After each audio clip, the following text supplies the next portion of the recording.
The morning I found my bridge destroyed, I knew this wasn't just some accident. This was HOA Karen's doing. She thought she could control everything, even nature itself.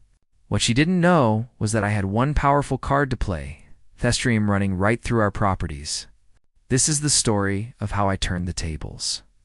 And trust me, it's own, you won't forget. Let us know where you're watching from today. And if you're new here, don't forget to like this video and subscribe to join our growing community. I woke up that morning to the sound of silence. A silence that didn't feel right. Usually, the gentle trickle of water under my bridge greeted me as I sipped my first cup of coffee. But today, something was off. I grabbed my jacket and walked down the gravel path, my boots crunching against the frost-covered stones. When I reached the edge of the property, my heart sank. The bridge was gone. Not just damaged, it was bulldozed, torn apart like someone had ripped the heart right out of my land. The wooden beams I had sanded, stained, and sealed with me on hands now lay in a twisted pile in the mud. I stood there, gripping the handle of my coffee mug so hard I thought it would crack. The warmth of the coffee doing nothing to stop the cold fury rising in me. There was only one person bold and petty enough to pull a stunt like this. Karen, self-proclaimed queen of the HOA, with her bleached blonde hair, designer sunglasses, and a voice that could slice through steel. She had been after me for months, nitpicking every single thing I did on my property, the length of my grass, the color of my mailbox, even the way I parked my truck. Nothing escaped her prying eyes. And now this. I crouched by the edge of the stream, running my hand through the icy water that still flowed quietly as if nothing had happened. That bridge wasn't just a walkway. It was a memory. My father and I had built it years ago, back when he was still strong enough to hold a hammer. I could still hear his voice, deep and steady, telling me, "A good bridge isn't just about getting from one side to the other, son. It's about standing strong no matter what comes your way." I clenched my jaw. Karen had no idea what line she just crossed. By the time I got back to the house, my coffee was stone cold, but my determination burned hotter than ever. I set the mug down on the counter and picked up my phone. There was only one way to confirm my suspicion. I called the HOA office, and sure enough, they had approved the removal of the bridge after Karen filed a complaint. Her reason? She claimed it obstructed the natural view of the lake. Natural view? I laughed bitterly. That bridge had been here long before she even bought her overpriced McMansion across the water. I had maintained it every season, repaired a loose nail, and kept it safe for anyone who wanted to cross to the small fishing dock I built at the far end. This was personal. She wanted control. And when she couldn't have it, she destroyed it. I stormed back outside, my fista still clenched. The wreckage looked worse now that the morning sun revealed every splinter and broken plank. He started picking up the pieces, tossing them into a pile, my mind racing. Karen thought she could bulldoze my life. She had no idea who she was messing with. As I hauled another broken beam onto the stack, I saw movement out of the corner off my eye. Across the water, standing on her perfectly manicured lawn, was Karen, even from this distance. I could see that smug little smirk plastered across her face. She raised her hand in a mocking wave, as if she were proud of what she had done. My blood boiled, enjoying the view. Huh? I muttered under my breath. She couldn't hear me, but the venom in my tone was enough for me to feel some satisfaction. I raised a hand, not to wave back, but to point at the ruined bridge, silently promising her that this wasn't over. Karen underestimated me. She saw a man with a quiet life and thought I'd just roll over. But I've lived on this land for years. I know every bend of that stream, every root and stone.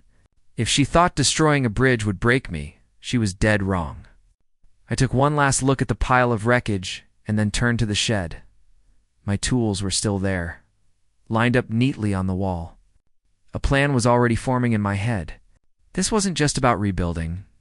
This was about taking back control and teaching Karen a lesson she'd never forget. By the time the sun dipped behind the hills, I had cleared most of the debris.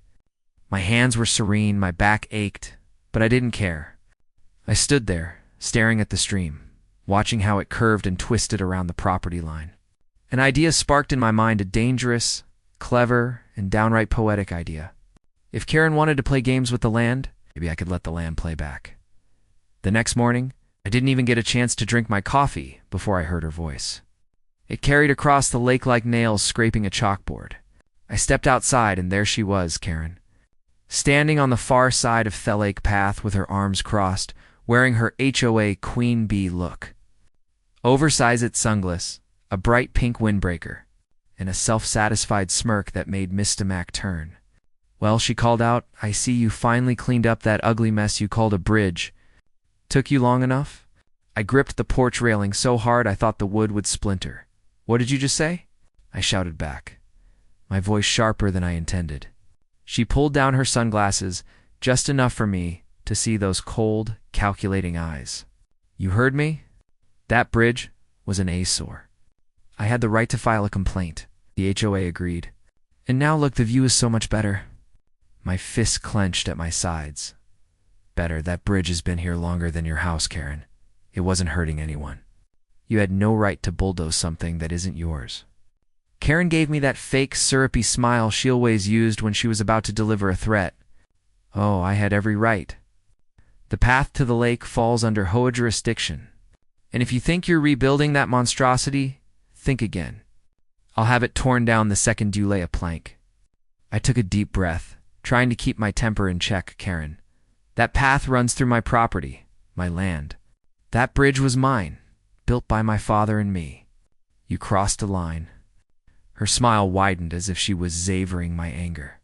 Your property still falls under HOA guidelines. You agreed to them when you moved here. You think you're special.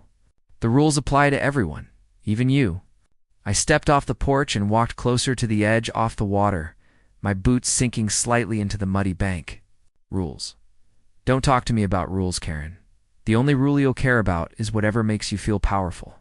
But you've gone too far this time. She raised her chin. Don't test me. Mr. Harper, I've taken down tougher men than you.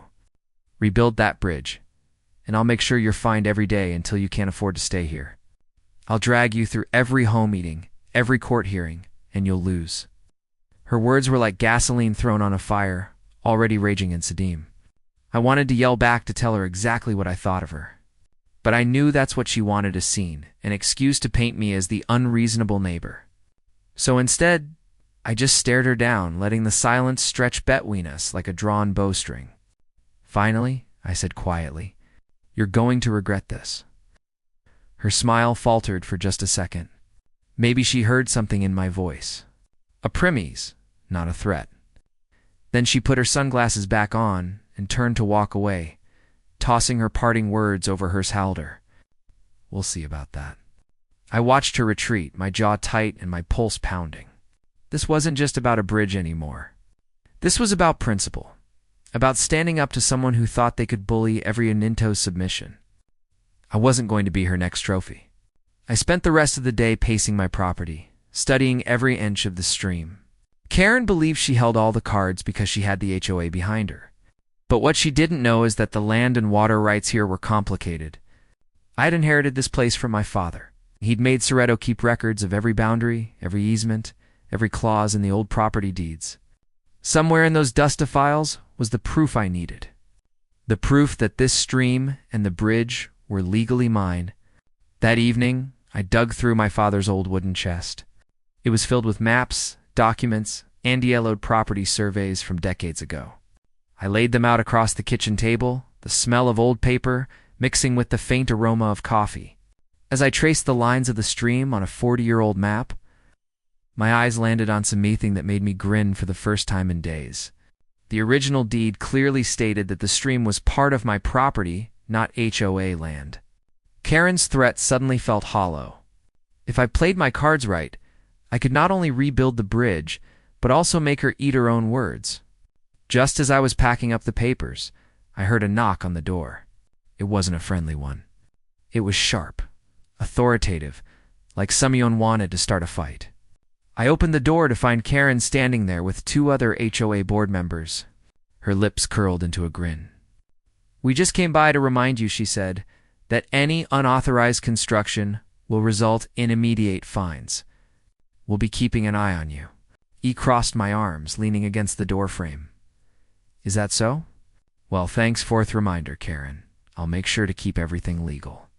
Her eyes narrowed, but she didn't respond. Maybe she could tell I wasn't intimidated anymore. She turned on her heel and strutted back to her car, her minions following close behind. As I closed Theta, I couldn't help but smile. She thought she'd won the battle, but she had no idea I was already planning through her. That night, as I sat at the kitchen table with my father's old property map spread out, I couldn't stop thinking about the bridge, not just about how it had been torn down, but about how it came to be in the first place. That bridge was more than a pile of wood and nails. It was part of my family's story. I closed my eyes and let the memories wash over me. It was almost 25 years ago when my father and I first built it. I was in my early 20s, fresh out of trade school, full of energy and stubborn pride. Dad had this old way of doing things. No shortcuts, no cheap fixes. If you're going to build something, build it to last. He always said he believed Eamon's work should outlive him. I remember standing knee-deep in the stream, hammer in hand. While Dad measured and marked the beams with his old carpenter's pencil, he wore that faded flannel shirt, the one with the elbows worn thin, and his callous hands moved with steady confidence. Son, he told me, you can't rush something like this. A bridge connects more than just two sides. It connects people, memories, and purpose. We spent weeks on that project. Every evening after work, I'd find Dad already out there with a saw, cutting planks or driving posts into the stream bed. I can still smell freshly cut cedar. Still hear the ringing echo of nails sinking into wood. We worked in silence most of the time. But every now and then he'd tell me stories about how he built the barn on his father's land when he was just a teenager. You see, he'd say with that twinkle in his eye, good work lasts. It'l's people you cared. When we finally laid the last plank and stepped back to look at our creation, I remember Dad resting a hand on my shoulder. Looks solid, he said with a proud smile. One day, when I'm gone, I hope you'll take care of this place the way I have. This bridge will be a reminder of where you come from. That memory stung now. Dad's been gone for almost a decade. Every time I crossed that bridge, I felt a piece of him walking with me. It was more than just wood and nails. It was a promise I made to him to keep this land alive and whole. And now, thanks Tuckerin, it was in ruins. The next morning, I walked down to the wreckage again. But this time, I wasn't just angry. I was determined. As I sifted through the broken boards, I found one of the original planks Dad and I had caltold those years ago. It was weathered, split in half. But I could still see the old pencil mark where Dad had measured it. I ran my hand along it, feeling the grooves and remembering the day he carved that line. That was the moment I knew I couldn't let Karen win. She might have power in HOA meetings, but she didn't have history on her side. This land had roots deeper than any rule book she could wave in my face. As I carried the salvaged wood back to Thesht, I thought about how many times that bridge had been the centerpiece of life here. It was where I taught my Santo fish, holding his small hands as we dangled lines over the railing. It was where I'd sat with my wife on warm summer nights, watching fireflies blink across the water. Every memory felt like another reason to fight back. Later that afternoon, I stood by the stream again, this time with a notebook in hand. I sketched out a new design, sturdier than before. If I was going to rebuild, it wouldn't just be a replacement, it would be a tribute. I wanted something that would make my father proud. Something that said, "You didn't break me, Karen. You only made me stronger." But even as I planned the new bridge, my mind kept circling back to one thought. What if I didn't just rebuild it? What if I turned this whole thing on its head? What if I used the stream itself to outsmart Karen? As the sun set, I walked the property line, tracing the curves of the stream with a long stick. I noticed how it bent sharply near Karen's yard, almost like nature had drawn a boundary just for her. And then it hit me, if I diverted the stream just a few feet over, I could cut off her access to the lake altogether. Her precious view would turn into an island. The more I thought about it, the more it felt like the perfect revenge. Not petty, not illegal, just nature, finding a new course. With a little help from me, that night, I put Dad's old pencil back into my shirt pocket and made myself a quiet promise I'd rebuild the bridge, but on my terms. And before he laid the first plank, I'd make sure Karen knew she couldn't bulldoze me or my family's legacy ever again. The next morning, I poured myself a strong cup of black coffee and sat down at the kitchen table with one mission to find the loophole that would bury Karen and her HOA nonsense once and for all. The stack of old documents I'd pulled from my father's chest the night before sat like a treasure trove of truth. Somewhere in these yellowed pages was the evidence I needed. I started with the property deed. The parchment was thick and think it faded, but the words were still legible. As I traced my finger along the lines, I read the most important sentence out loud. The stream and its adjoining land up to 25 feet on both sides shall remain the property of the landowner. My land, not HOA. Property, not Karan's. Playground, mine. I felt a rush of relief and fire. If Karen wanted to fight over what she thought she owned, I'd make sure she learned the hard way. I wasn't just another homeowner. I was the rightful steward of this land. And the law was on my side. I spent the next few hours digging through every single HOA document I could find. I pulled up mails, printed newsletters, and even the outdated community rules and aesthetic guidelines book that Karen loved to wave around like it was scripture. The more I read, the more I realized something important. Karen didn't know what she was talking about. The HOA had jurisdiction over community areas, but my bridge wasn't on community property. It was squarely on my private land, and the stream, according to both the deed and the county records, didn't fall under their authority at all. That afternoon, I drove down to the county clerk's office. I wanted official proof, something I could throw in Karen's face if she tried to challenge me again. The clerk, a middle-aged man with glass perched on the tip of his nose, dug into their archive system. He returned with a certified copy of the land survey from decades ago, the very same survey my father had referenced. When I asked him to verify the HOA boundaries, he chuckled. "Son," he said, tapping the map, "your stream isn't anywhere near their jurisdiction. They can file all the complaints they want, but legally, they don't have a leg to stand on." I thanked him and tucked the documents carefully into my folder. I left the office feeling like I'd just loaded a bullet into a chamber. A bullet with Karen's name on it? When I got home, I called my neighbor John. He'd lived here even longer than I Hayden knew how Karen operated. "She's all bark." John told me she thrives on intimidation. But if you've got the law on your side, she won't have much to say. "I've got more than the law," I said, glancing at the papers spread across my kitchen counter. "I've got a plan." John laughed. "Something tells me she's not going to like that." "She doesn't have to like it," I replied.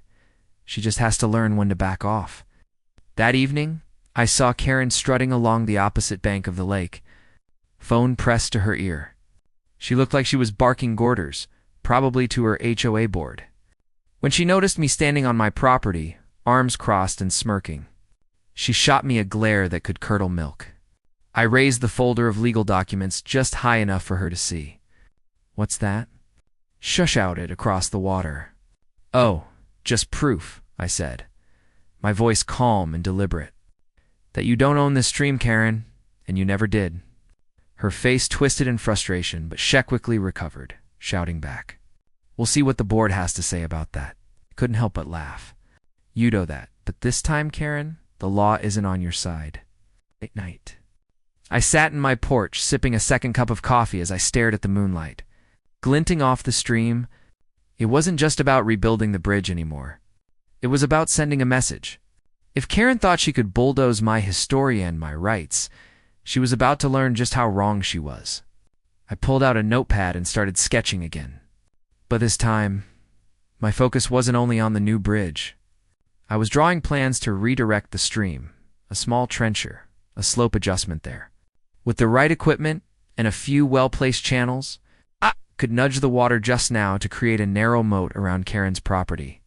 It wouldn't be illegal, and it wouldn't even flood her land, but it would isolate her precious backyard like the island fortress she thought she ruled. The idea made me grin. I could already picture her face when she realized her view came with a price. Before going tobbed, I laid the documents neatly on my nightstand as if they were a weapon I'd draw in the coming war. Karen had declared her battle, but she didn't know I'd already won the first round. The stream was my ally now, and with it, I'd owe something she'd never see coming. The next morning, I stood at the edge of the stream with a measuring tape, an 8-book, and a cup of coffee that was already going cold. The early sun lit up the surface of the water, turning it into a sheet of silver. My boots sank slightly into the damp earth as I walked down the bank, studying every bend and slope like a man reading a battle map. I wasn't just planning to rebuild my bridge anymore. I was planning to make a statement. Karen thought she could destroy something I built with my father's hands, something rooted in my family's history. Well, I was about to use the land itself to teach her Allison. The idea had started as a spark the night before, but now it had grown into a full-fledged plan. If I cut a narrow channel about 3 feet wide along the south side of the bank, I could reroute part of the stream. It would naturally flow around the far corner of Karen's property, creating a shallow trench that separated her yard from the rest of the lake path. Her manicured backyard, Theon, she loved to show off, would be surrounded by water like her own private island. And the beauty of it all, it wasn't illegal. I wasn't damaging her property. I was just letting nature find a new course. With a little nudge from me, I called up an old friend, Mike, who owned a small excavation company. He owed me a favor from years back, when I helped him repair a barn roof after a bod storm. When I explained what I needed, he chuckled. "You want to build a moat around her house?" he said, his voice full of amusement. "Let's call it a natural water feature," I replied with a grin. Mike agreed to bring his crew out in a few days. That gave me time to finalize the design. I spent hours walking up and down the property, marking points with bright orange stakes and measuring depths. Every time I hammered a stake into the ground, I imagined Karen's reaction, her voice rising, arms flailing, and it fueled him to keep going. Later that day, John stopped by. He leaned against my fence, watching me pace the yard with my notepad. "What on earth are you up to now?" he asked, a sly smile creeping across his face. I smirked. "Let's just say I'm going to give Karen exactly what she deserves. Whatever it is, I want a front row seat." John laughed. "She's been a thorn in everyone's side for years. Maybe it's about time someone turned the tables." I gave him a nod. "Trust me, she'll ain't forget this one." That evening, as the sun dipped low and turned the sky a fiery orange, I sat on my porch, sketching out the final details. I planned exactly where the trench would start. Just a few feet downstream off where my bridge once stood and where it would reconnect with the main flow. It was going to be clean, efficient, and impossible for Karen to stop without admitting she had no authority over this land. I could already hear the home meetings in my head. Karen fuming, accusing me of sabotage while the rest off the board tried to figure out how to respond. But by then, it would be too late. The stream would be set in its new course, and the only thing she could do was live with the consequences of her arrogance. On the morning of the third day, Mike and his crew rolled in with their backhoe and a dump truck full of gravel. The rumble of the engine sent a thrill down my spine. This was it. As they unloaded equipment, I gave Theme a quick briefing, pointing out the markers I'd placed along the bank. Mike grinned. "I've done a lot of jobs, but this is definitely one of the more creative ones. You sure you're ready for the fallout?" I looked him straight in. "Karen started this war. I'm just finishing it." By mid-morning, the first trench was carved. The sound of metal cutting through earth was almost therapeutic. I stood with my arms crossed, watching as the stream slowly began to trickle into the new channel. The water moved lazily at first, then faster as the path deepened. It wasn't long before the flow had split, curling around toward Karen's property, just like I'd planned. And of course, that's when Karen showed up. She came marching down her lawn in her bright yellow rain boots and a furious expression, waving her phone like a weapon. "What do y'all think you're doing?" she shrieked, her voice cracking. I turned to her calmly, a faint smile on my lips. "Just improving the natural flow of the stream. Karen, nothing illegal here, just working on my own property." "You can't do this," she screamed, her face turning red. "You're flooding my yard." I gestured toward the water, which wasn't even touching her lawn yet.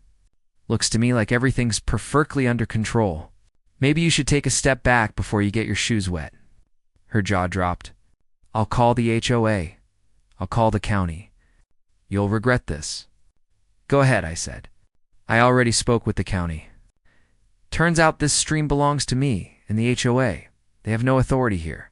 The look on her face was priceless. A mix of shock and outrage, as if the world had suddenly stopped revolving around her. By the end of the day, the trench was complete. The water flowed smoothly, creating a narrow barrier that perfectly outlined the edge of Karen's property. He stood there with Mike, watching the current settle into its new rhythm. "You know," Mike said, "this is kind of poetic." I chuckled. "Yeah, poetic justice."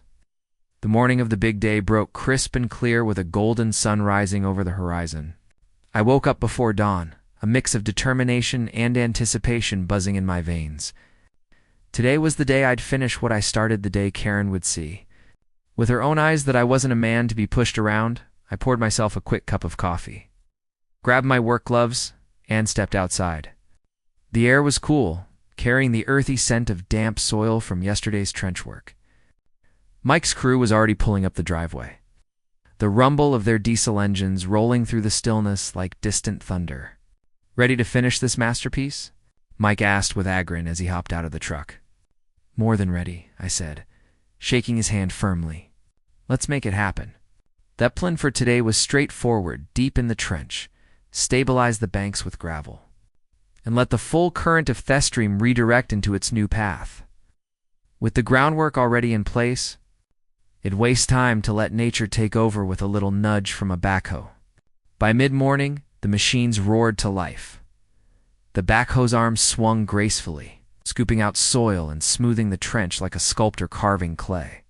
It stood by directing the crew and keeping a close eye on the flow. The water was starting to pick up speed, swirling into the channel and pulling away from the old course that had always favored Karen's side of the property. Of course, Karen showed up. I knew she would. It was like she could smell progress from a mile away. She came barreling down her driveway in a pristine white SUV, slamming the door so hard I thought that glass would shatter. "What do you think you're doing?" she screamed, her voice echoing across the lake. I didn't even flinch. "Morning, Karen," I said calmly.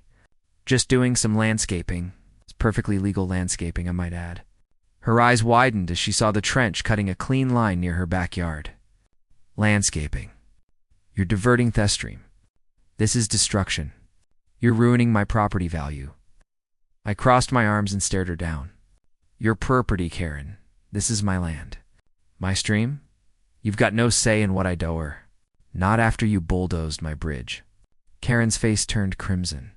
I had every right. "The HOA. The HOA doesn't own this water," I interrupted, pulling out the certified county document from my back pocket. "I do. And if you want to challenge that, you can take it up with the county clerk. They'll tell you exactly what they told me. This stream has nothing to do with your HOA." Ference Karen had no immediate comeback. She just stood there seething, her lips pressed so tight they turned white. I could see the realization setting in she had overplayed her hand. Mike and his crew kept working, unfazed by Karen's tantrum. The sound of the backhoe drowned out her muttered threats. Gravel powered into the trench, locking it in place. And I watched with satisfaction as the stream fully committed to its new path. The water curled around the far corner of Karen's property, creating a glimmering moat, just as I'd envisioned by noon. Her backyard was effectively an island. Karen stood at the edge of the new trench, staring at the shallow but untenable barrier. "This is harassment," she finally shouted. "I'll have you fined." "Arrested?" I couldn't help but laugh. "For what? For using my own land?" "Face it, Karen. You can't control everything. Not me. Not the stream. Maybe it's time you'll learn that." As the crew wrapped up for lunch, I walked along the trench, inspecting every inch of the work. It looked solid, clean, and deliberate. Exactly the kind of thing my father would have admired a job done right. I felt a swell of pride, not just for outsmarting Karen, but for standing up for what was mine. Mike slapped me on the shoulder. "You know, I've done a lot of projects, but this one's going to be a story I tell for years." "You've got guts, Harper." Not guts, I said with a grin. Just tired of being pushed around. Karen spent the rest of the afternoon pacing her lawn, making frantic phone calls. I caught bits and pieces of her conversations: illegal water diversion, environmental damage, and even personal vendetta. None of it stuck. The county officials I had already spoken to made it clear as long as I wasn't diverting water onto her property or causing flooding, I was within my rights, and I made damn sure the work was precise. By sunset, the job was done. The trench gleamed with fresh water, curving like a silver ribbon around her yard. My new bridge post stood ready on my side, waiting for the planks I'd lay in the coming days. As the last rays of sunlight faded, I stood there with my arms crossed, watching Karen glare at Mephram across her new island. She didn't yell this time. She didn't even speak. She just turned and stormed back to her house, slamming the door behind her. That silence was sweeter than any victory speech. The next morning, I was sipping my coffee on the porch when I saw a small crowd gathering near Karen's property. 3 SUVs and a couple off-sedans lined the road, all with HOA board stickers on their windshields. I couldn't help but chuckle. It looked like the whole circus had come to town. From the sound of it, Karen had wasted no time rallying her troops. Her shrill voice cut through the air as she waved her arms, pointing furiously at the new water channel that now separated her pristine lawn from the rest of the neighborhood. "Do you see this?" she screeched to the group. "This is a bottage. This man has cut me off from the lake. We need to make him pay for this." I leaned back in my chair and took another sip of coffee, letting the scene play out like a live show. One of the HOA board members, a man named Greg, who was more bark than bite, finally spoke up. "Karen," he said, rubbing the back of his neck, "are we sure he's done something illegal here? I mean, this is his land, right?" Karen spun on him like a hawk. "Illegal or not, it's unacceptable. We're the HOA. We decide what happens here. If we let him get away with this, what's next? Neon painted mailboxes, rusty trucks in the front yard?" Greg glanced across the trenchware. I was sitting with the world's most satisfied grin. "Well, the county says it's his stream. We can't overread that. And it does look kind of nice, like a natural water feature, or something." Karen's jaw dropped. "Are you kidding me, Greg? You think this isness? My property value will plummet because of this nonsense." I finally decided to make my presence known. I sat down my coffee, walked down to the bank of the trench, and called out, "Morning, everyone. Beautiful day, isn't it? The stream's looking great today, don't you think?" The group turned to look at me, and I could see the unease in their eyes. They weren't here to pick a fight. They were here because Karen demanded it. "Harper," Karen snapped, "you're going to fix this right now, or I swear you'll what?" I interrupted, my voice steady but firm. "Call the HOA again. File another complaint. Go ahead, Karen, but this time you're not bulldozing me. I've got the law on my side, and every bit of this work is 100% legal. You might want to pick another battle for a moment." There was silence. Then, to my surprise, one of the other board members, an older woman named Marlene, cleared her throat and spoke up. "Karen, I think Harper's right," Marlene said. "We've been giving him a hard time for no reason. That bridge he had, it wasn't hurting anyone. And this? Well, honestly, it's kind of clever. Maybe we should just leave him alone." Karen whipped around, glaring at Marlene like she'd just betrayed her deepest secret. "Are you serious? You're taking his side." Marlene shrugged. "I'm taking the side of reason. He's done nothing wrong. And frankly, Karen, people are tired of these constant fights." Greg and a few others murmured in agreement. I saw Karen's face twist in disbelief as she realized her little army wasn't as loyal as she thought. "You all are useless," Karen barked. "If you won't do anything, I'll handle it myself." She stormed toward me, stopping at the edge of the trench. "You think you're clever, Harper? This isn't over. I'll sue you for every dime you have." His mild, leaning casually against the fence post. "Go ahead, Karen, but before I'll waste your lawyer's time, you might want to ask them who owns this stream, because I already have the answer, and it's not you." Her face turned crimson, and for a moment I thought she might actually jump across the water to take a swing at me.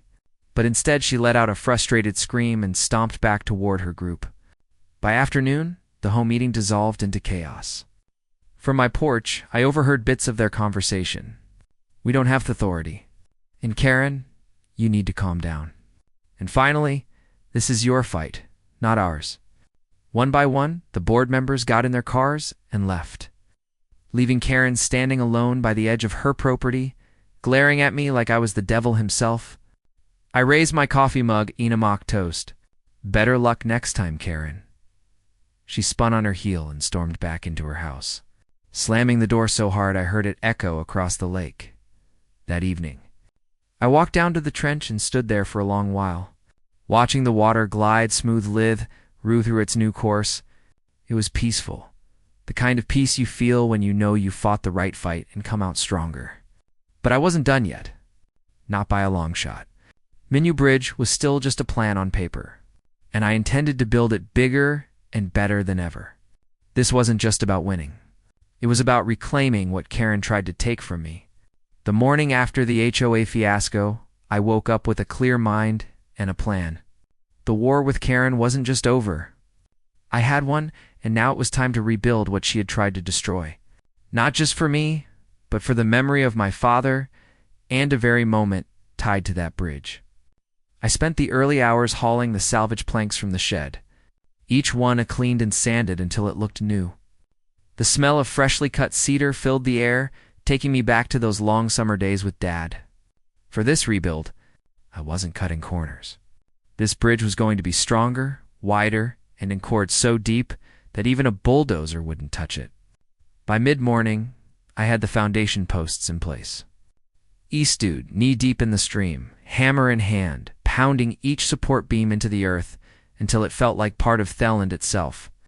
Every strike of the hammer echoed like a heartbeat steady. Relentless, John wandered over from his property, leaning on the fence and watching with a grin. "Looks like you're building a fortress, Harper," he said. "Damn right," I replied, wiping sweat from my brow. "This time, no one's steering it down," he chuckled. "I have to admit, watching Karen implode yesterday was the best entertainment I've had in years." "Hey." "Yeah, she's quiet now," I said. "But I'm not counting on it lasting. This bridge will speak for me louder than anything she can say." By afternoon, the frame was complete. The planks I laid down creaked under my boots as I walked across, testing each own for strength. The sight of that bridge spanning the new course of the stream brought a lump to my throat. It wasn't just a structure. It was a declaration that I wasn't going anywhere. Just as I was securing Thelis railing, I heard footsteps. I turned to see Karen standing a few yards away, her arms crossed, and her face amex of frustration and defeat. "You really think this is over?" she said, her tone sharp but quieter than usual. I set down my hammer and looked her straight in the eye.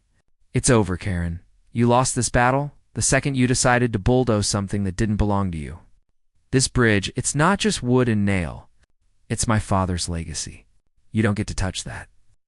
She opened her mouth as if to argue, but no words came out. For once, Karen had nothing to say. She turned and walked away, slower this time, like she finally understood she'd been beaten at her own game. The next few days were peaceful, almost unnervingly so. No shouting, no HOA letters stuffed in my mailbox, no threats. I finished the bridge, staining it with a rich, warm color that made the wood glow under the sunlight. I evenetted a small bench at the midpoint, the perfect spot to sit and watch the water flow by. When the last nail was hammered in, I stood back and took it all in. The bridge stood proud, stronger than ever.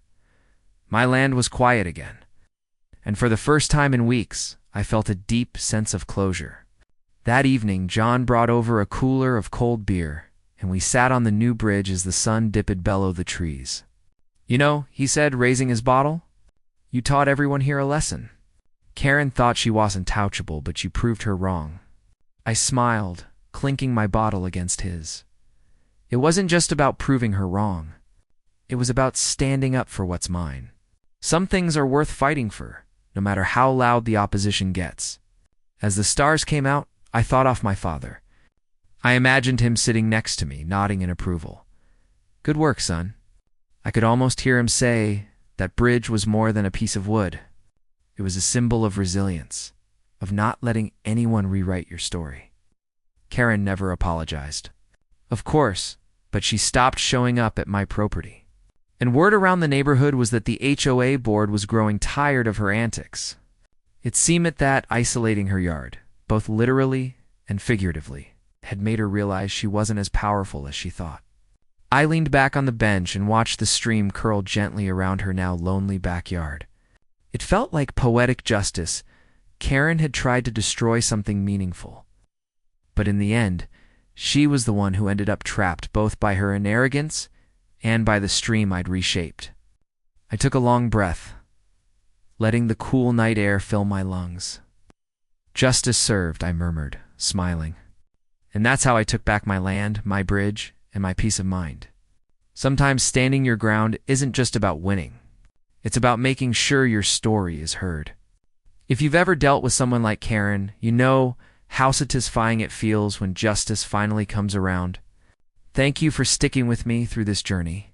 If you enjoyed this story, take a moment to like the video, subscribe, and share it with someone who might need a reminder. And persistence pays off. Until next time, stay strong and keep building your own bridges, both the real ones and the ones that matter in life.